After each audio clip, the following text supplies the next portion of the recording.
detail of a cartoon I watched in 1996, but an Unsolved Mysteries I watched yesterday. I'm like, what? Was someone missing? Was Robert Stack in this? I don't remember. Was there a ghost? Was there a sperm in the sky? I don't know. Okay. So this is Perhaps It's You. Welcome. It's an unofficial Unsolved Mysteries rewatch podcast. Did you used to watch Unsolved Mysteries maybe with your grandparents as Maybe a at child? the dinner table? I see a lot of people on Twitter talking about being traumatized by watching Unsolved Mysteries with their grandparents, and they're like, oh, now I have an anxiety disorder. Huh. Weird. Weird. I wonder if those are two are related. Yeah. Anyway, that we're here to talk about that show that used to give you nightmares. Yep. My name is Liz. My name is Samantha. Robert Stack is not here, but we like to think He's here in spirit. that his spirit approves of this program. I assume he does.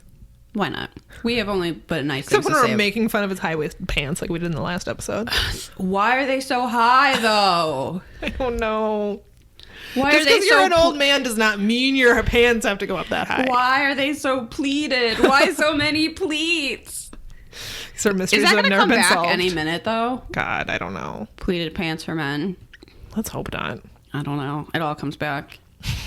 If acid wash jeans can come back, man, Anything could come back anything could come back. No one's safe. Frosted tip hair. When's that coming back? any minute. They're trying to bring back the juicy tracksuit. It's true. So if you got one of those in the back of your closet, pull it out. It's time. Time for it to shine. You know, I'm not mad about it. No, because it's comfy as hell. I don't know that I'm going to like strut around in my Ugg boots thinking I look great, but for some quality, Well, first of all, Netflix, Ugg boots are too expensive. they so are. Not worth it. I hate the toe of them. Yeah. It's just like, mwah, you know what I mean? Also not cut out for actual winter. This may be an unpopular opinion, but I need some sorrels to get through Minnesota winters. They don't have a plastic part. Yeah. They must get to soak it in, right? I've never been able to afford them. Yeah, Who knows? Who knows? Let's just spend the rest of this podcast speculating about Ugg boots. We've gone to weird places before. That's not the weirdest Certainly thing not we've the- talked about. certainly by not. far. I am so ready for a nap. Yeah, me too. We're gonna rush through this. Also, Samantha and I yesterday had some people over to do like a Halloween movie night type of thing, and we all made like fall foods, like It was basically lovely. like Thanksgiving sort of. My favorite part of the evening possibly was after we had laid out our spread and we were all just standing around looking at it and we were just like, we rock. It's like we're really good at We're this. the best. Is your friend group vibe church ladies in a basement? Because Yeah. that's ours and I'm here for it. Yeah, if church ladies got together and then watched Death Becomes Her, like I probably And would go to, Practical Magic. I would It was a probably go to great night. church if that's what church was like, Hell yeah. because I love a potluck. Oh yeah, we had crock pots, we had homemade applesauce, we had an apple salad, we had cider, we had sweet Stuffing. potato mashed potatoes. Yeah, It was- meatloaf. It was freaking lovely. Everything. That meatloaf was really good. Liz made pumpkin meatloaf from a vintage cookbook, and it was fabulous. The secret to meatloaf, guys, this is also from my mother. If you used her cranberry sauce recipe, which I hope you did, meatloaf, don't spread ketchup on the top. No. That's gross. Bacon. Yeah. Put some bacon on the top of that meatloaf. Also, do you not want to baste your Thanksgiving turkey? My mom's got you covered. Wrap that thing in bacon. Genius. Keeps it moist. Also, you were really resourceful and were able to heat up your meatloaf without a stove since your stove self-destructed. It still was not really heated, but whatever. Which we talked about in our last episode. The great thing about vintage Pyrex, everyone, which I have a whole case of right here, is it really goes from oven to table. Uh-huh. So say you thought you were going to have an oven to reheat your meatloaf that you made for your friends. Turns out your oven exploded. Just put that sucker on the stove. Yeah. Why? What? What is happening? What are we talking about? Fall is a great time of year. Our friends just go all out. Everybody is just in like at their gatherings, best, and you now know. and then it's like, okay, hibernation time. See you in a couple months. That's kind of how it works. Yeah. We know it's the last hurrah before the long night, and we live it up. Oh, today's the first snow. Okay, in every other way, I'm pissed that it's snowing. But I did make a vow to myself that at the first sight of snow, I was going to buy the complete series of Law and Order on DVD. Amazing. And that's how I'm going to spend my winter. I love it. So I guess I'm ordering that today. You've earned it. That's exciting. Because Because we're celebrating. I have not seen a lot of those early ones. Yeah. So, like, before McCoy, what? The Ben Stone years? I don't know that I've seen any of those. Yeah, well, All he got, right. like, mad about Janet Reno and moved to Canada. The actor did. So he, like, left the show. And Okay. anyway. It's a very 90s thing to say. Do you have any updates? I really don't. If you're confused about how we're still talking about the first snow in this episode, we're recording 2 episodes today. So Yeah. last week you listened to episode 2. We're recording it on the same day we're The recording first episode snow 3. has been going for a week. Everyone. It's still They going. probably weren't even surprised because No. of how much we complain We on just- this show. They're like, Either oh, it's still snowing. too hot. They're still complaining. It's too snowy. Listen. Wah. Before you complain about our complaining, to podcast, I don't know if you realize this. Actually, you probably do because I'm sure we've complained about it on the show before. In the winter, you have to turn off the heat. In the summer, you have to turn off the air conditioning. We have a brief window in Minnesota where it's like just the perfect weather. You don't need one of those 2 things on. We missed it because we were taking a break. So Liz is in a fuzzy bathrobe. I have an Afghan on my lap because it's freezing in here because we have to turn the heat off. That's what we do We're for doing you. that for you. You're Mystery welcome. You better solve some mysteries to make up for it. You better make it worthwhile. Yeah. Catch a ghost in a jar or catch a Send murderer. it to us. Actually, don't. Oh my god, no. We don't want to get that in the What? mail. Send us snacks, actually. Send us instead. snacks. There's a contact link at our website that has an address. That's at PrabsInstitute.com. You can find where to send those snacks. Yep. No, not ghosts. We don't want those. Bottled up ghosts. I'm picturing it as a little ghost, like Yeah, the like, cartoon, just floating in there. I kind of want it. That would be really cute if it was that. But I feel like it would actually be much more sinister. Only on our show would we be like, please don't send us bottled up ghosts. Okay. Someone's like Fine. puts the bottle away, like, oh, thought I finally had something to do with this thing. It's got like the old cork in it, you know.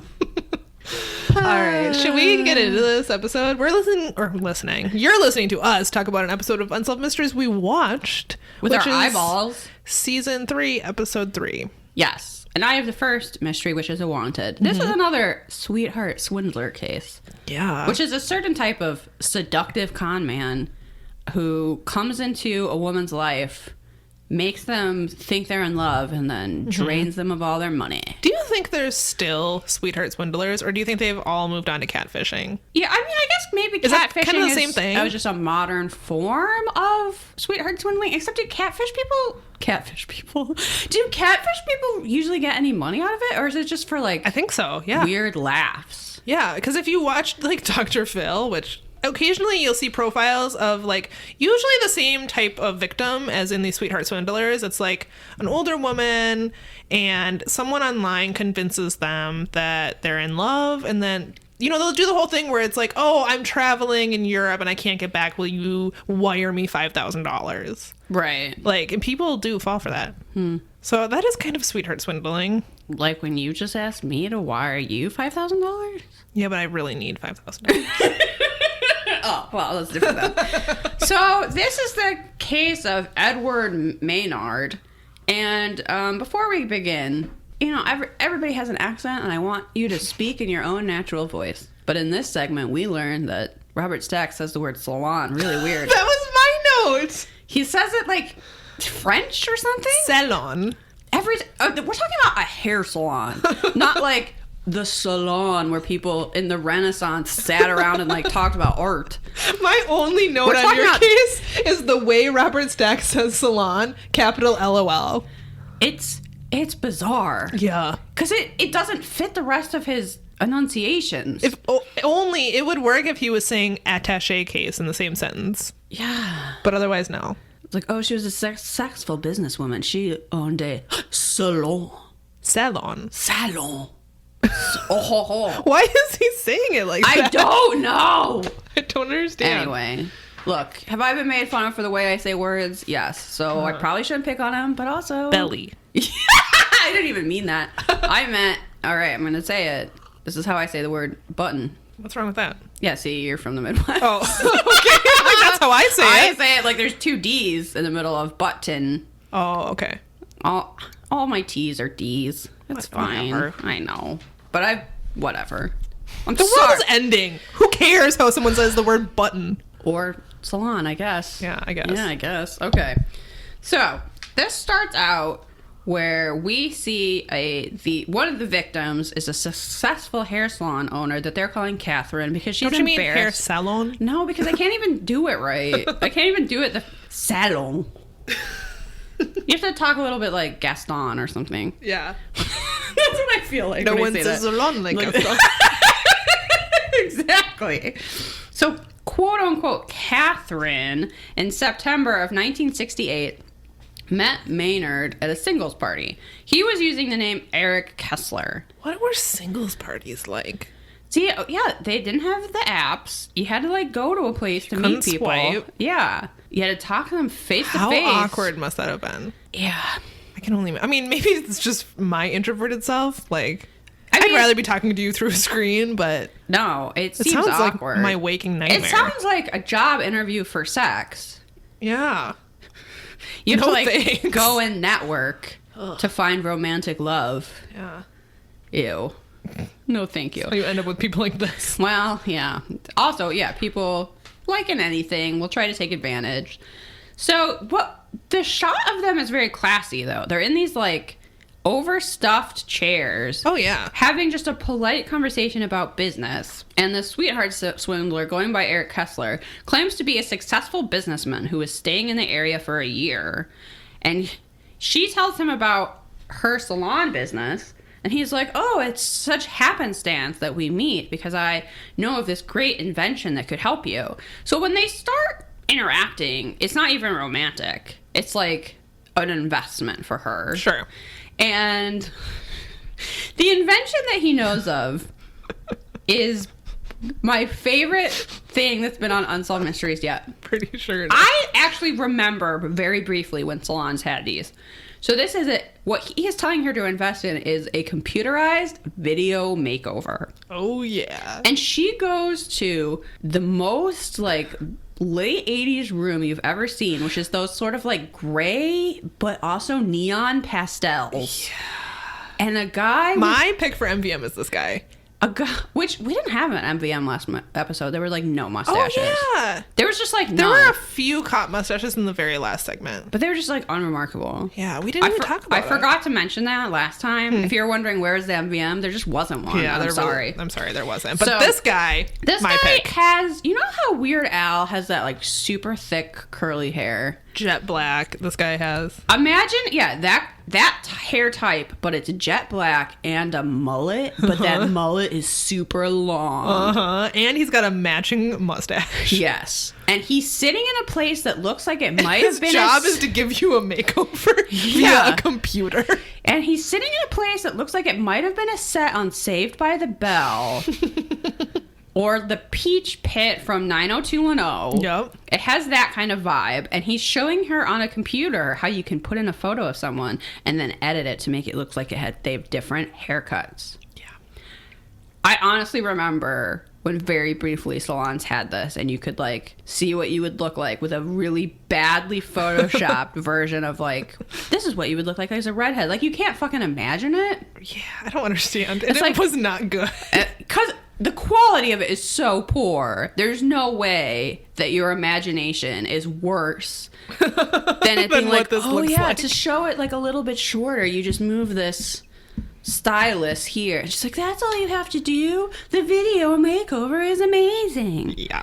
I don't even know if that guy was in on the scam or what. It seemed like that part of it was legit. I think, yeah.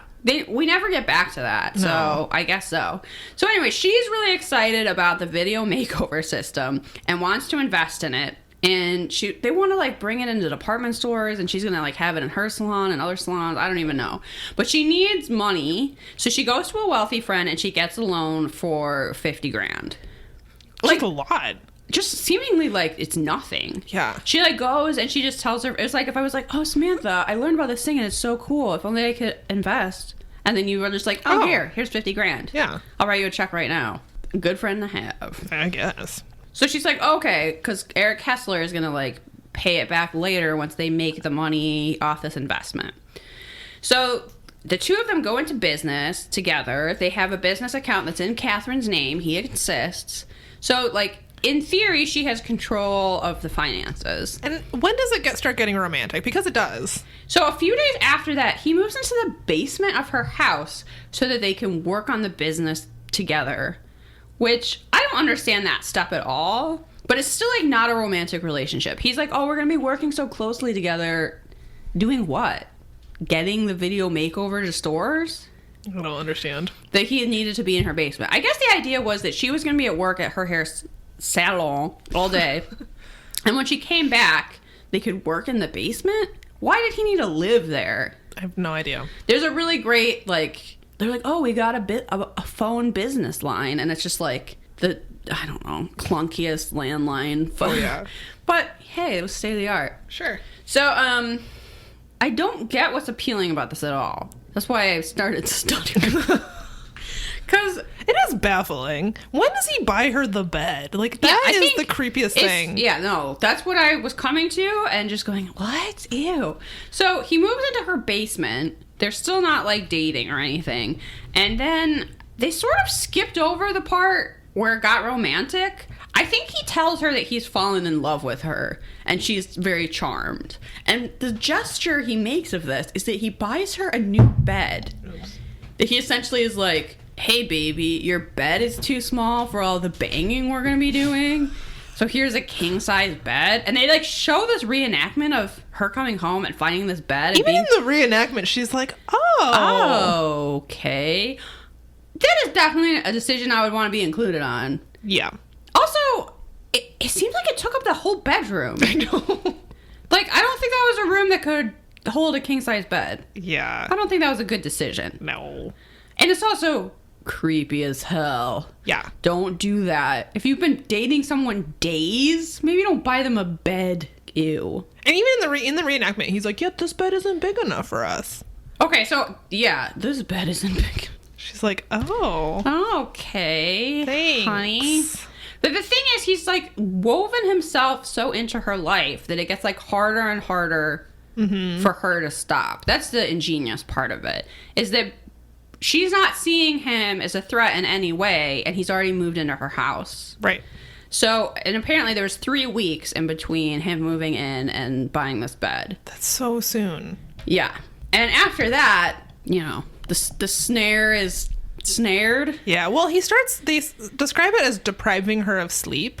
Yeah. So she would work all day at the salon and then come home and he would force her, like they would go out to a party or something and then he'd come back, it'd be like 3 a.m. and he would be like, now we have to sit down and go through the books. Yeah. He was like depriving her of sleep. He starts controlling every decision. What she can wear. She said that she wouldn't have even bought a pair of earrings without asking him first because she just feels like stripped of her confidence because he's so overbearing. Yep.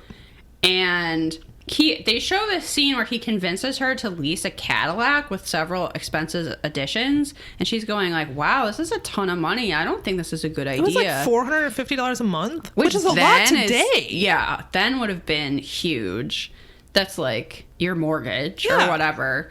And he's like, you can't even make simple business decisions. And how can you not see that this is a good idea? Except he's saying it in like a very fake German accent, so it's terrifying. It's so patronizing too, and they're sitting in front, I don't know if this is word for word what happened, but they're sitting in front of the guy who's explaining the features of the car, and she's like, I don't know, I'm not sure how I feel about this, and he's like, why are you wasting this man's time? Yeah, he's like very demeaning to her in order to control her, because then she's embarrassed and she agrees more quickly, and then later feels bad that she agreed, but really, this is like I don't know if this counts as gaslighting, but it's kind of along those lines. I think so. Yeah. It's definitely manipulative and abusive. Yeah.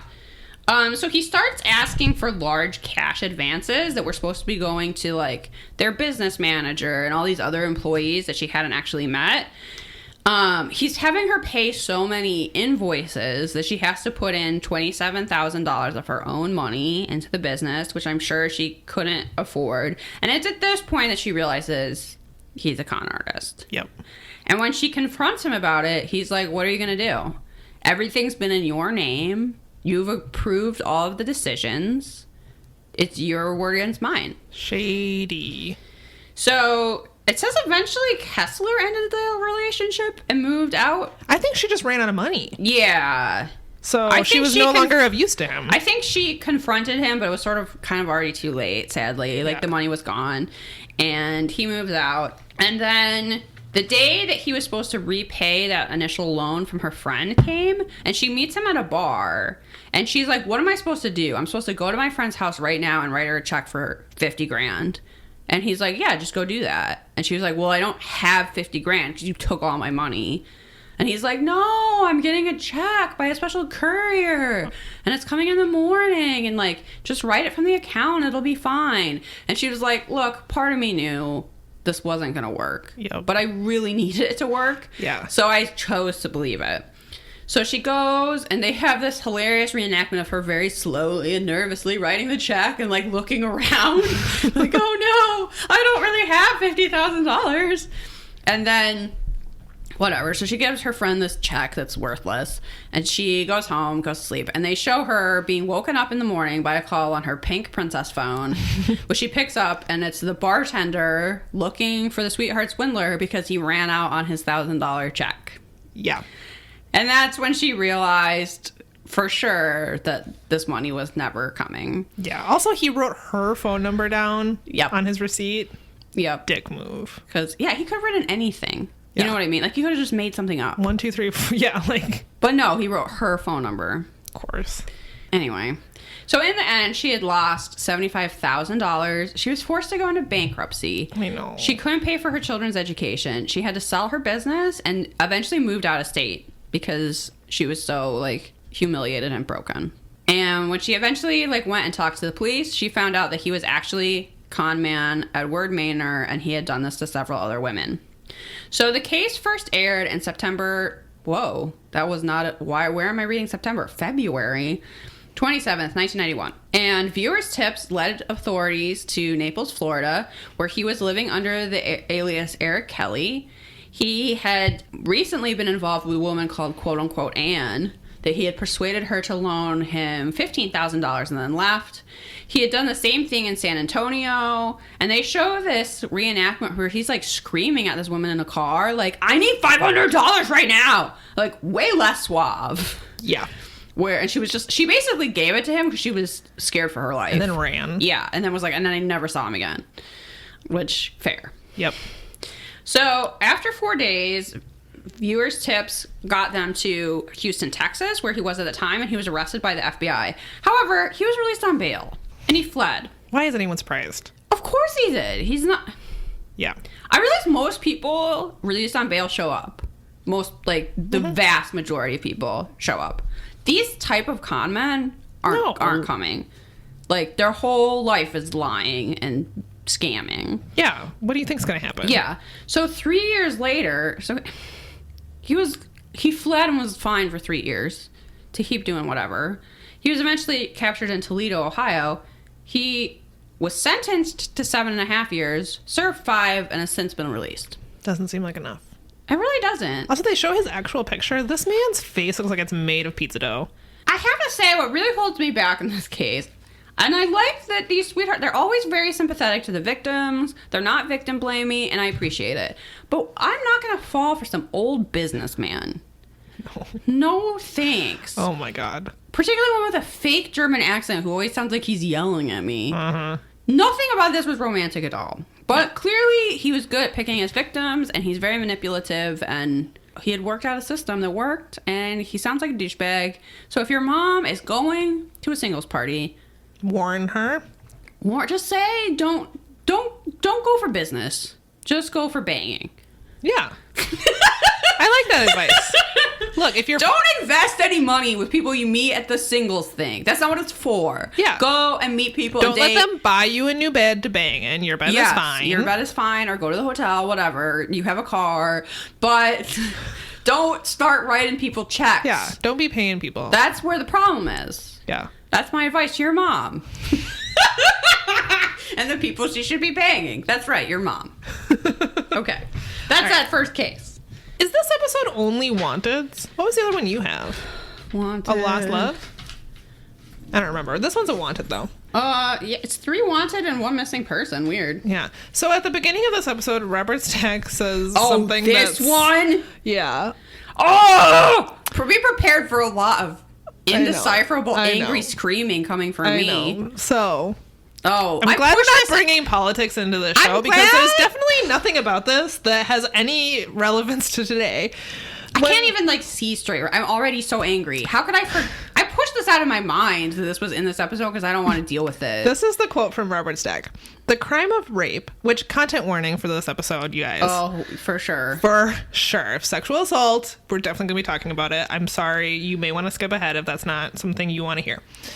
Robert Stack says the crime of rape is a tragic and all too frequent fact of life in the United States. Sadly, the stigma attached to women who are victimized means such crimes often go unreported. Also true. This is especially true of date rape, says Robert Stack, where the victim knows and even trusts the man who rapes her. Huh. I'm so glad we've moved beyond this. I like that this is just being stated as fact and no one seems to really object. Mm-hmm. No one's saying, oh yeah, where's the proof? Mm-hmm. Where's the video footage? Where's the signatures? I don't know what sort of proof people expect. Oh my God. It's so frustrating to me that as women, we're told to constantly take precautions against rape. Constantly. The lists are endless. What to wear, what times to go outside. Don't wear a ponytail. Think of how ridiculous it is to tell a person what times they should be outdoors. Yeah, that we're supposed to be like carrying keys between our fingers and bring holding an umbrella so you can club people. And not parking in certain places. Don't rent an apartment that's on the first floor. Yeah, it goes on and on and on. And yet, say something were to happen. Oh, well, that's not very believable. Really? The thing you constantly warn us about all day, every day, it's not likely it happened? Like, is it common or not? Am I supposed to be worried about it or not? Like, you're supposed to live in complete terror until it actually happens, and then it's like, well, where's the proof? That's probably not going to happen. I just told you to never go in a parking garage for fun. Oh my God. I know. I'm sorry. It's insane. And here we go. This is a rough one. It's rough. I'm sorry. In the reenactment, we see a bar in Bakersfield, California in the 80s. The 80s fashion is on full display. Yep.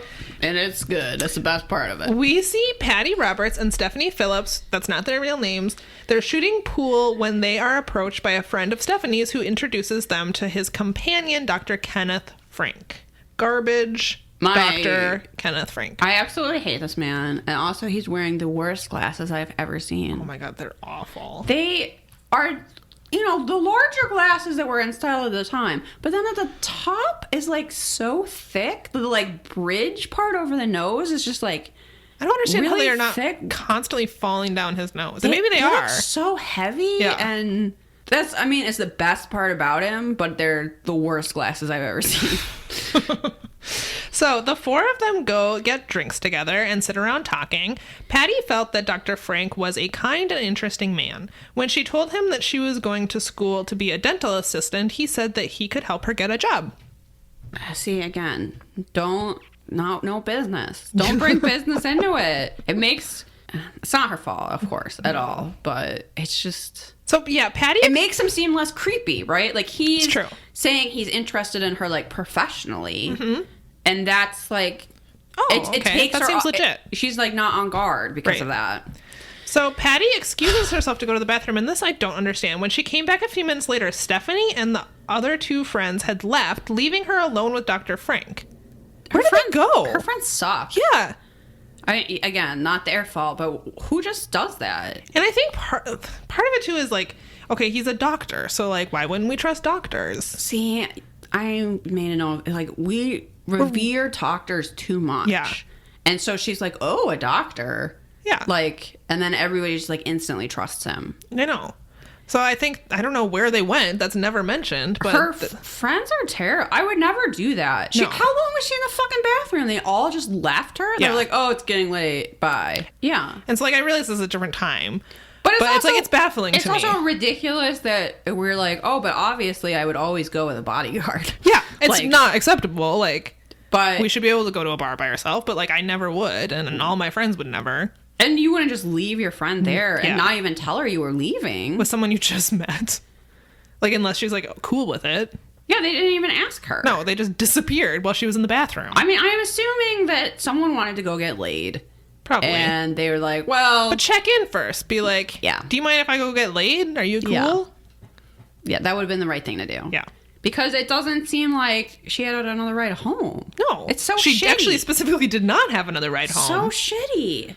Okay, so Dr. Frank offered to take Patty home, and at first she was hesitant, but then finally she was like, okay, because, yeah, she had no other option. Well, she's like, oh, they'll be back. And he's like, no, they left. And she waits for them for a while, and they don't come back. She, like, can't believe her friends would just ditch her. I can't believe her friends would just ditch her. Smacks to all of them. So he took her to his apartment so that she could get the referral about the dentist job. Yeah, okay. While there, she began complaining of a chest cold. He made her a special coffee drink that he claimed would rid her of her cold. See, again, it's because he's a doctor that she's like, oh, okay. Mm-hmm. Otherwise, I feel like you would be very suspicious of that. Yeah, maybe. Maybe. I mean, you shouldn't have to be. But... Yeah. Soon after drinking the coffee, Patty noticed that her eyes were getting blurry and that her ears were ringing, and then she passed out. So this is Saturday night. Patty would not wake up again until Monday morning. When he, like, hostily wakes her up and it's like, I need to get to work. Mm-hmm. Like, well, maybe you shouldn't have fucking drugged me for an entire weekend. Yeah. She loses, like, a whole day. That's insane. After waking up, she realized that Dr. Frank had assaulted her. Still tired and groggy, she had him drive her to her apartment complex. Before she left the car, he told her that she should not tell anyone about the rape. As she entered her apartment, she realized that he was still watching her from across the street. It's terrifying. Because she lives in a really big complex. So she was like, okay, just drop me off here. Because he won't know where she lives. But then she realizes he's waiting. So he's watching her, like, walk to her specific apartment door. This is honestly... I mean, this whole segment and this whole situation is terrible, but this is the part that, like, got to me. Where, like, you wake up realizing that this man assaulted you, and then you have no other choice but to let him drive you home. And then as you're driving there, processing what just happened, you realize that he's going to know where you live. And he just threatened to kill you if you tell anyone. So then you have him drop you off, a few blocks away. He watches you walk to your apartment. You turn around, and he's staring at you from across. Like, this is... It's terrifying. It's a worst nightmare scenario. Yeah. It's awful. So horrifying. So Patty is still feeling sick. She took a shower and then went to her aunt's home. She continued to feel the effects of the drug for the rest of the day. So much. She was out for an entire day and still groggy afterwards. And she still got sick. Yeah, she was so overcome by fear and embarrassment that she did not want to go to the police. I mean... Which... It's not that surprising, considering the way victims get treated. Yeah. Still today. Yeah, why would she? No. I know. Honestly, why? You're not going to get believed, and maybe your rapist will end up on the Supreme Court. So, yeah, what's the point? So, a week later, Patty returned to the bar only to have Dr. Frank come up to her again. What? How fucking brazen is this guy? He's extremely brazen. And I feel like that's the doctor thing, too. He just feels like untouchable. Uh-huh. So he acts as if nothing is wrong. And then this is major props to her. She decides to play along and attempt to get him to admit to his crime. Yeah. He admitted to placing a sedative in her drink. So what she says in the reenactment is she's like, so that was some wild stuff you gave me. Like, what was it? She's like almost acting like she's curious and like kind of into it. She's like, no, you can tell me. It was like really like wild. I give her all the props in the world. Because like, she's I would have been brave. so busy stabbing him with whatever was around that I would not have been able to do this. But she actually gets some helpful information. Yeah, because he admits to placing a sedative in her drink. He even says what it is. At that point, she became furious and realized that she had to go to the police. 3 months after the rape, Patty filed an official police report. However, she stopped short of actually filing charges against Dr. Frank. She feared that the trial would end up being her word against his. And she's worried about future job prospects, which... This is what happens. You get attacked, and then it's you who has consequences in your professional life, in whatever. Yeah. I mean, she's completely right. And so she specifically says, like, look, I'm not going to press charges, but if this happens to someone else, I will. Mm-hmm. And that's totally fair. And this isn't in the Unsolved, or maybe this is in the update later. She went and had, like, a blood test. And it came back positive for the same drug that he admitted to giving her. So it's, like, definitive, like, There's your definitive proof, I guess. So let me see. Where was I? She also feared that she would not be able to find a job if she was involved in a rape case. Finally, she feared that Dr. Frank would harm her if she pressed charges, which he threatened to do so yeah, I understand. And he knows where she lives. In 1986, 4 months after her attack, Dr. Frank attacked another woman who was a coworker. She had also been given a sedative. What the fuck? Yeah. He's attacking his coworkers. And he did the same thing. And this isn't mentioned in the wiki, but when he was talking to her in the bar, he said that she was his experiment. So he's literally a serial rapist. Yeah. Perfecting his crime. So this woman was also given a sedative. He admitted to placing a sedative in her drink. Oh, this is the woman that got the test. So tests later showed that the amount of sedative in her system was 8 times greater than the amount normally given to patients. I mean, I'm surprised it didn't kill her. Honestly, seriously. It could, I'm sure. This woman immediately went to the police after blood testing confirmed that she had received that sedative. So, yeah. Based on the 2 victims' testimonies, Dr. Frank was arrested in February 1986 and charged with rape. However, his trial did not begin until December 1989. Of course. He showed up to every court appearance. On December 20th, 1989, he was convicted of 2 counts of rape. After the trial, he was released on his own recognizance against the prosecutor's recommendation, and he did not show up for his January 1990 sentencing hearing and has not been seen of since.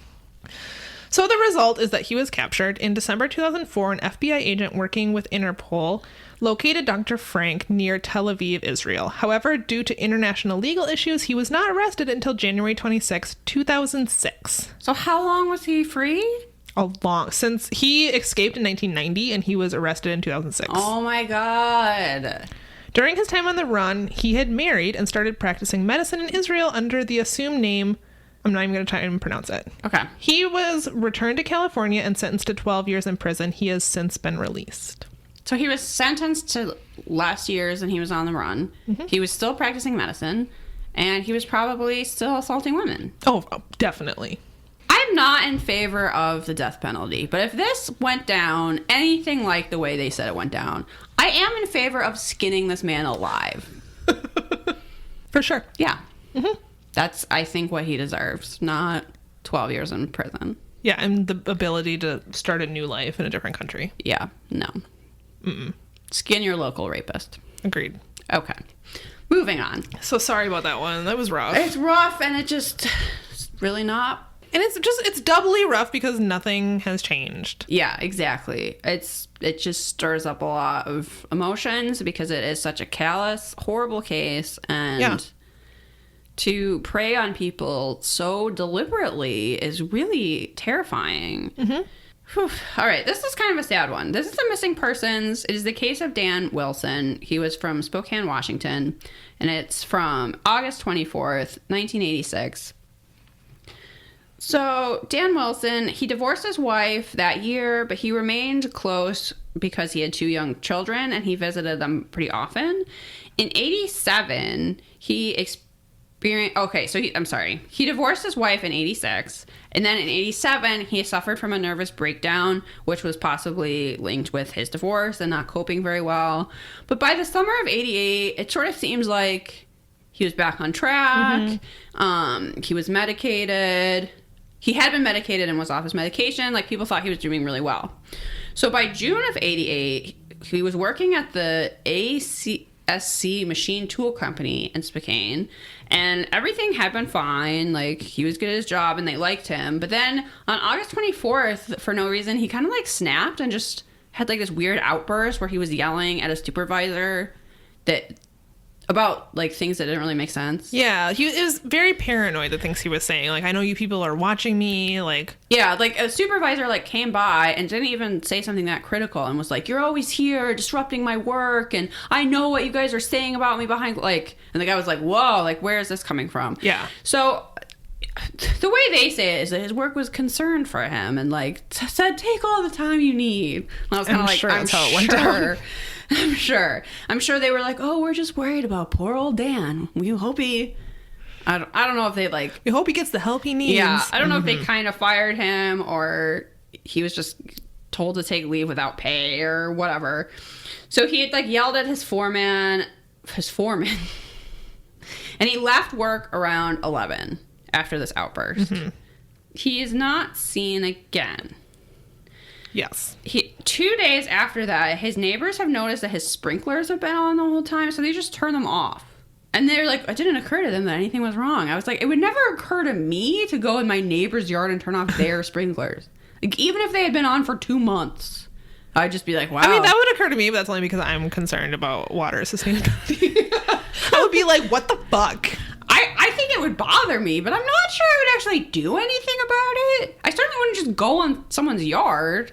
I mean, it seems like if you notice that the sprinklers are on, you're probably noticing that he's not around. So maybe Apparently not. Call in a welfare check or something. Might have been time for a welfare check. But they didn't suspect anything was wrong. He was not scheduled to visit his children that weekend, so his ex-wife didn't notice he was missing. And his mother, Darlene, had tried to call him, but when she couldn't get him, call again later. So it wasn't until Monday when his car was discovered in a remote area of Custer County, Montana. The doors were unlocked. One was ajar. His Bible was on the passenger seat, and his keys were not in the ignition. The car was more than 700 miles from his house. There was no luggage in it, and no one knew that he was traveling anywhere necessarily.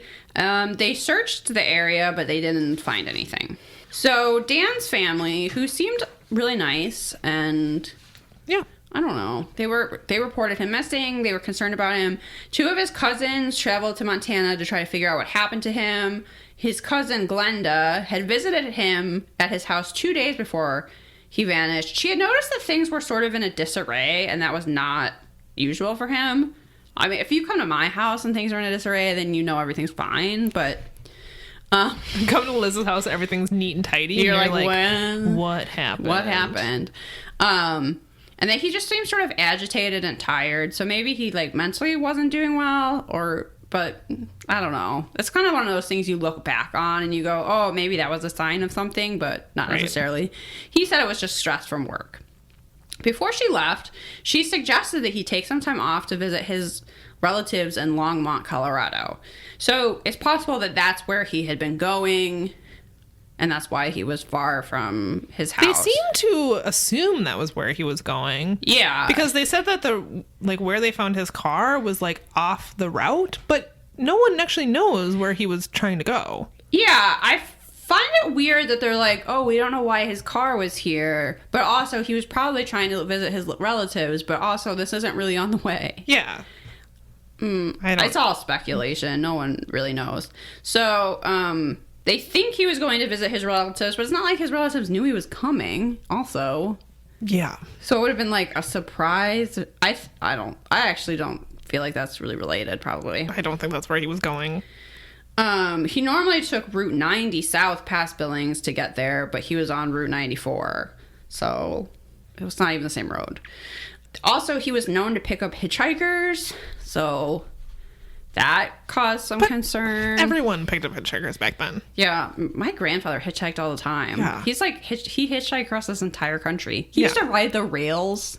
He would hop on trains. Yeah, I feel like I feel like hitchhikers are more in danger than people who pick up hitchhikers. Probably. Also, yeah, I don't know. So to find out what happened to him, his family went back to his house in Spokane.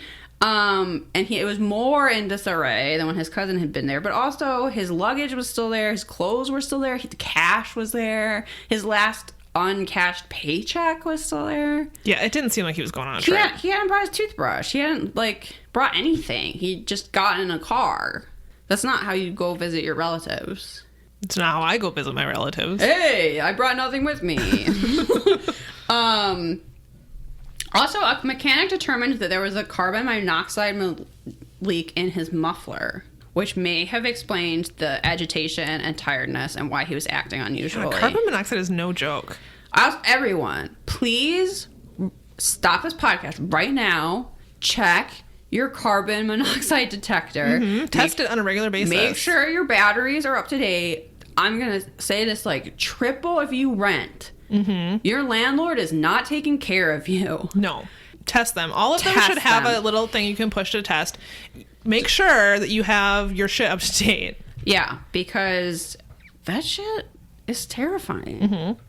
And so anyway, so even though Dan had sort of mental problems before, it kind of seems like the carbon monoxide was at least a big contributing factor to this.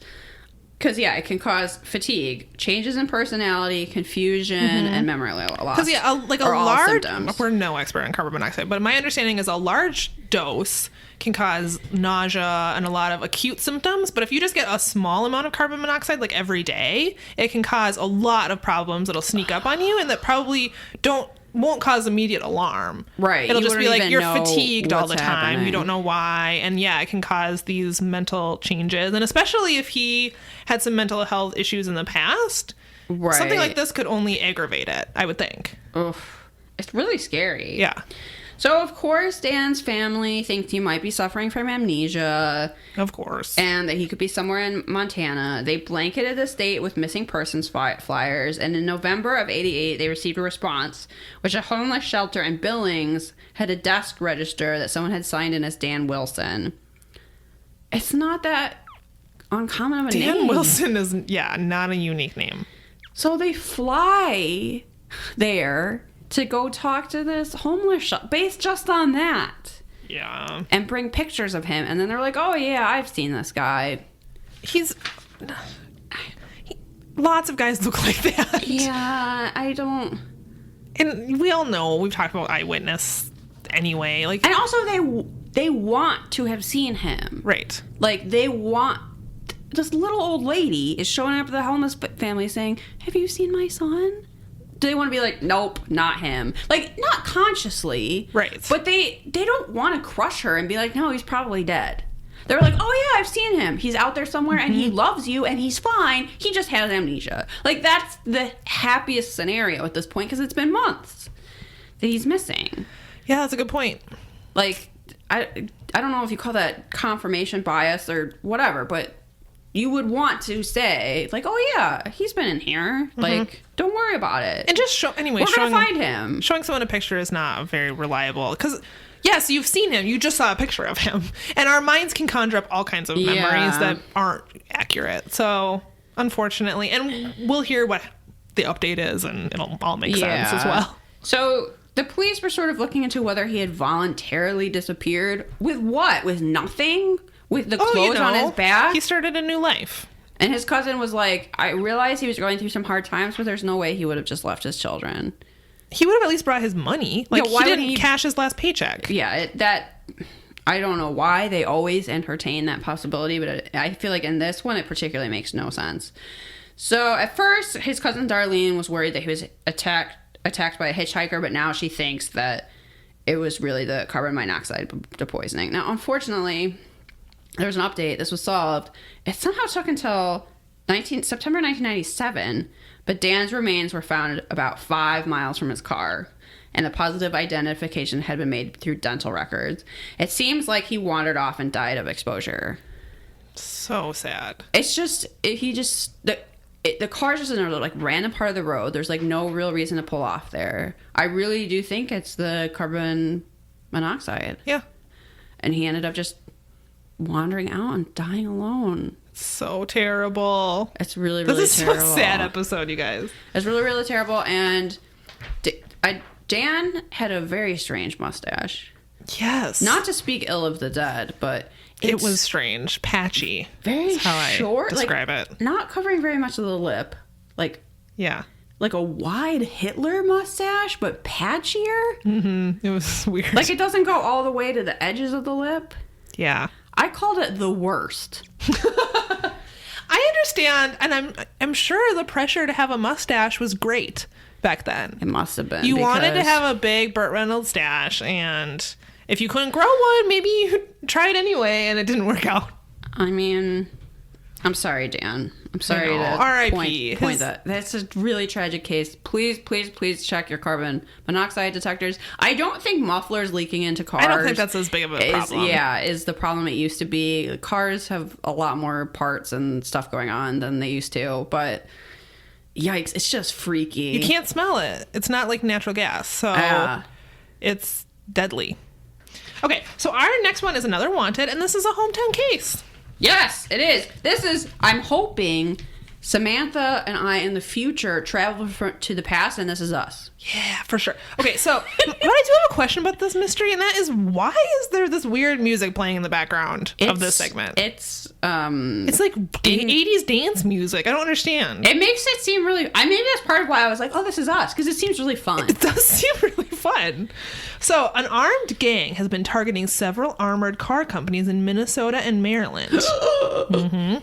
At 1 p.m. on April 18th, 1989, 3 men armed with guns and wearing very creepy masks robbed 2 armored cars in Eden Prairie, Minnesota. See, they thought they were men, but they were wrong. It was me and Samantha in the future. How could you tell? They're wearing those weird white masks. Yeah. So the men worked together with military-like precision. Okay, this was not us. As they took the money from the armored car, a 4th man stopped a van in front of the car, preventing any escape. This man also placed a device that looked like an explosive on the hood of the van. In just under a minute, the robbers had stolen close to $1 million and vanished without a trace. It's pretty impressive. It kind of is. It was very coordinated. The bomb squad was dispatched to the scene. The bomb was carefully removed and examined. It was kind of... maybe this is how they dismantle bombs or whatever, but they just had this, like, apparatus of strings where they, like, lifted the bomb into the air, and it turns out it was fake, but... Yeah. I think they have robots do it. I think so. Which is pretty cool. Yeah. Why didn't I go into the bomb disarming robot business? I don't know. I think it's too late for me. It's definitely too late for me. So it was determined that the device was a fake. The FBI... Which I just think is smart.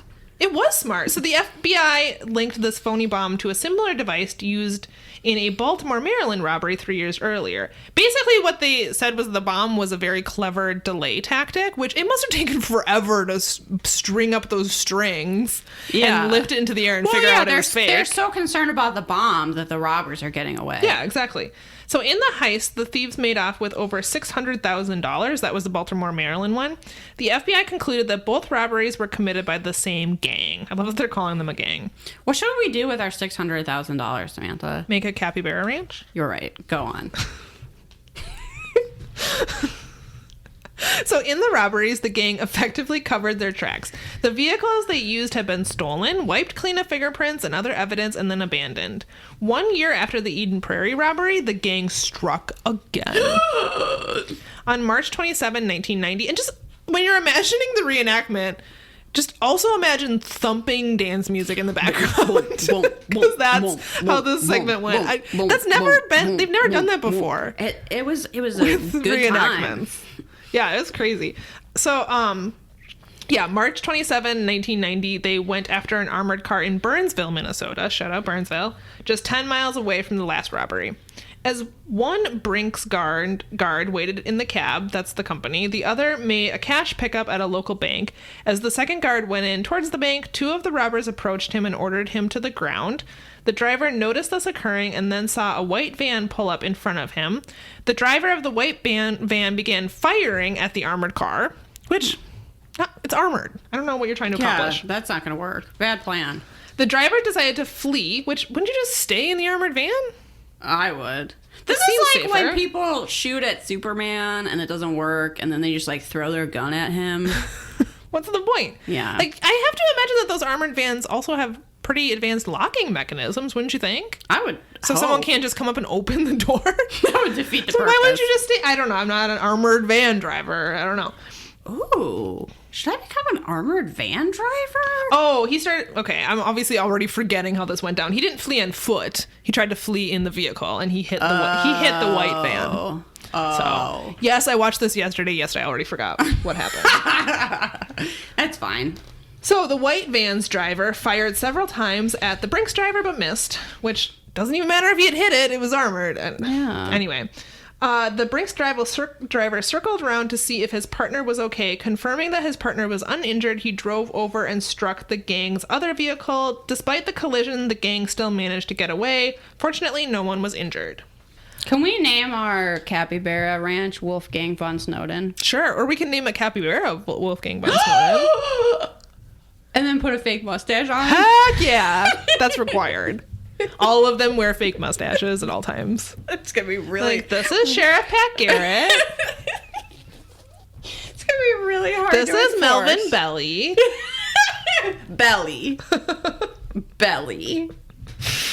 So the robbers abandoned their getaway car behind a nearby shopping center. It is believed that they had another vehicle waiting nearby, which they used to escape. A search of the surrounding area proved unsuccessful. A day after the robbery, another one of the gang's stolen vehicles was discovered. Less than a mile from the bank, no evidence was found that could identify them. Suspect number 1 was 6 feet tall, with blonde hair, possibly a false beard. Possibly. It was convincing. And would today be in his late 50s. Then they described the other suspects. There's no description available for the fourth suspect. None of them have ever been identified or located. Yeah, because we traveled back in time again. So this was never solved. In December 1990, a similar armored car robbery occurred in Cheektowaga, New York. Okay. Definitely pronounced that wrong. The robbers professionally executed the robbery using 2 vehicles to block the truck. The FBI suspected that it may have been committed by the gang that committed the Minnesota and Maryland heists. In August 1997, another armored car heist was committed in Minneapolis. The FBI looked into the possibility that it was also committed by the gang. However, no suspects have ever been identified. I'm trying to add a little party atmosphere. That's nice. Never unsolved. They never Unsolved! caught these guys. They're just rolling around and they're a pile of money. A lot of robberies profiled on the show were never solved. Yeah, it seems like Unsolved Mysteries did a great job of solving a lot of cases, but not these big robberies. Yeah. Those, like, career criminals that are, like, really know what they're doing. If you're tunneling into a bank. You're gonna get away with that. Like a naked mole rat. So, children who are listening, really hone those skills. Yes. Learn to pick locks. Learn to make fake bombs. Learn to... Now we're on a watch list. Literally encouraging crimes. Victimless crimes, please. Yeah. No violent crimes. Just take money and start a capybara ranch. Take money from rich people. I don't give a shit. Yeah. Robin Hood did it. So can you. Yeah. That's how we'll end this episode. I like it. Okay, we need to rate this well. Yeah. Mysteriousness. Not very mysterious. I don't really care who those robbers are. I hope they enjoy their coin. Yeah. Reenactments. Poor Dan. We know what happened to him. No. Oh, reenactments. Oh, I just rushed through that. You were like, whatever. Thumbs down? Thumbs down on mysterious. It wasn't very mysterious. Reenactments are fine. This was basically an episode of America's Most Wanted. It's not... Oh my goodness, we didn't even rate the I know, I was just thinking about that. We didn't give it a Robert Stack rating. We're both really tired, everyone. We're not good at this. Our heads are not in the game. Wow. Anyway, okay. Where are we? Reenactments. They were fine. They're fine. This was an sideways. America's Most Wanted, cares? basically. Fashion. There were some good fashion moments, I will say. Okay, you've got our MVM, which is the guy with the mullet. Jet black mullet. Working the computer makeover. He was also wearing a very 80s suit. Unsolved Mysteries gifts. If you could get us a gift of that would be fantastic. Please. Okay. Other than that, none of the fashion really stands out. Not really. In the bar at the very beginning of the... Oh, that's true. Actually, the reenactor, the actress playing the victim in your horrible doctor rapist case, had the perfect example of crimped hair. Yes. Where you might look back on crimped hair and be like, ew, why did anyone do that? On her, it looked great. Mm-hmm. She was doing it right. Yeah.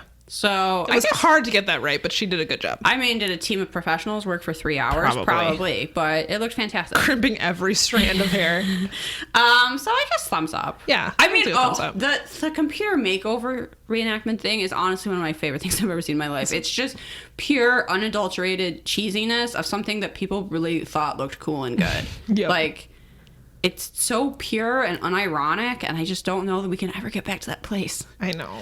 We probably never will. No, because the world's going to explode way before that comes back. Mm-hmm. So, yeah. How do you rate Robert Stack in this one? He was barely in it. I know. So I do think the high-waisted pants featured in this episode. So high. Like, it makes me think that he had to pull up his pants and, like, cuff them because it's flooded. Like, that's how high it is. That is kind of what it looked like. Yeah, it's not a great look.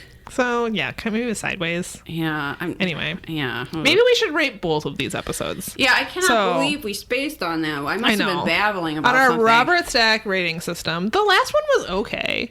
I like the last one more than this one. Bermuda Triangle, It was Bermuda Triangle. Yeah. I give that one a 3. I give that one a 3. This one I'm thinking of a 2, just because my first mystery was infuriating and which, maybe I shouldn't fault Unsolved Mysteries for that. But also the your missing person was... The missing person is very long for a missing person. It was kind of way too long. Most of their missing person segments like this are not this long, and they really followed the family searching for him for a long time. Yeah. And I don't want to dismiss their struggle and how sad that must have been, but it wasn't really that interesting or informative. No. I don't know that it all needed to be in there. I don't think so. And I don't know that it would have helped them find him if he was even able to be found. So. I feel like they kind of skipped over the carbon monoxide point, which is the kind of the crux of the story. Yeah, kind of. And I don't feel like they highlighted like how that was getting in the car or the effects of that enough. No. So I don't feel like that was well done. I actually think your rapist story was well done. It's just so disgusting and makes me so angry that I never want to watch it again. Yeah. So I don't know if I would give this episode a 3 or maybe what. A 2.5, maybe? I guess, yeah. It might be a 2.5. It's too many wanteds. And I actually think that that one part was done well, but can I tell it's done well when my eyes only seen red? It's hard. And all I dream of is the blood of my enemies. I also don't necessarily like an episode that's basically all wanteds. Yeah. Because I would just watch America's Most Wanted if I wanted that. Yeah. Like, where's the paranormal? Where's the... Even the missing persons case, they try to make, like, a wanted acting like some hitchhiker killed him. Because then it would be like, oh, well, now we need to find the hitchhiker. Right? Like, right. They kind of almost treat it like a wanted. Yep. So, yeah, it's not my favorite. Yeah. So... In the end... Not my favorite episode of Unsolved Mysteries. You don't have to rush out and see this. But you just have to watch the clip of the computer makeover. I'll for sure put screenshots on Instagram. So if you don't want to watch it, you can check that out. Perhaps it's you. And don't fall for old, creepy businessmen with fake German accents. Mm-hmm.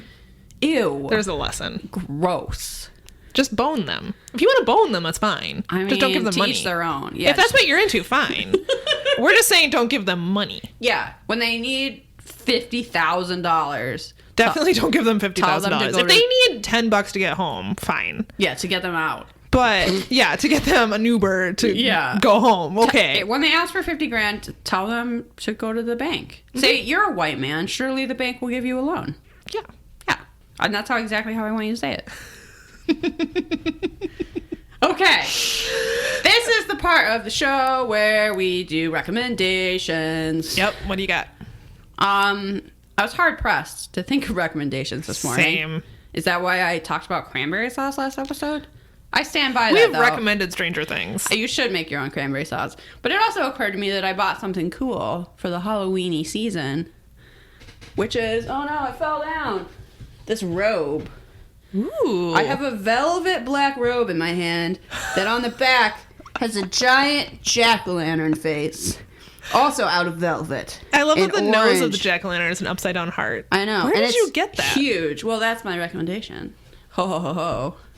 It's a company called Foxblood, which is a small, like, independent clothing company that makes, like, goth clothing, including this amazing robe. I love it so much. Which is so fuzzy and lovely. And they make their clothes in Los Angeles, which I just think is cool because not that many clothes are made in the United States anymore. So it's handmade.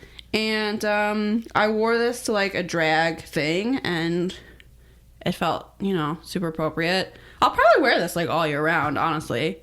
You should. Even though it's a robe with a jack-o'-lantern face on it.